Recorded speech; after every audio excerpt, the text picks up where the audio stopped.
నమస్తే అండి. నా పేరు doctor P Harikrishna, consultant physician in NL hospitals, Nellore.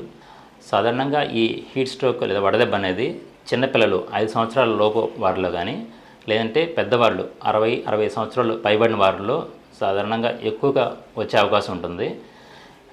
కారణం ఏంటంటే మనకి ఈ టెంపరేచర్ రెగ్యులేట్ చేసే అవయవాలు అనేవి వీళ్ళ చిన్నపిల్లల్లో బాగా సరిగ్గా వృద్ధి చెందవు.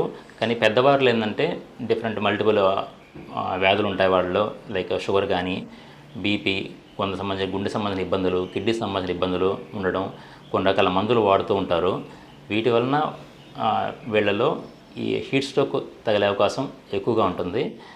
హీట్ స్ట్రోక్ రాకుండా వీళ్ళు తీసుకోవాల్సిన జాగ్రత్తలు ఏంటంటే, సాధారణంగా మనకి ఎండ అనేది మార్నింగ్ 9 నుంచి ఈవినింగ్ 5 వరకు ఎక్కువగా ఉంటుంది. ఈ టైంలో బయట తిరగకుండా ఉండాలి. అవుట్ సైడ్ వెళ్ళే పని అయితే వదిలిన దుస్తులు వేసుకుంటూ ఉండాలి. మరియు గొడుగు వాడడం వలన బయట ఎండ నుంచి ప్రొటెక్షన్ ఉంటుంది. మరియు వాటర్ అనేది కొంచెం క్వాంటిటీ ఎక్కువ తీసుకుంటుండాలి. ఒక 60 కేజీలు ఉండే వాళ్ళలో మినిమం 2.5 to 2.6 లీటర్స్ వాటర్ అనేది అవసరం పడుతూ ఉంటుంది. వాటితో పాటు ఎండాకాలంలో మినిమం ఇంకొక 1/2 లీటర్, 1/2 లీటర్ to 1 లీటర్ అనేది వాటర్ అనేది ఎక్కువగా తీసుకుంటూ ఉండాలి. మరియు ఈ చెమట రూపంలో ఎక్కువగా మన బాడీలో లవణాలు అనేవి సోడియం, పొటాషియం అనేవి ఎక్కువగా బయటికి పోతూ ఉంటాయి. అందువలన ఎలక్ట్రోలైట్స్ ఎక్కువగా ఉండే ఫ్లూయిడ్స్ లాంటివి, మజ్జిగ లాంటివి, ఓఆర్ఎస్ వాటరు, దాంతోపాటు కొబ్బరి నీళ్ళు లాంటివి తీసుకుంటూ ఉండాలి.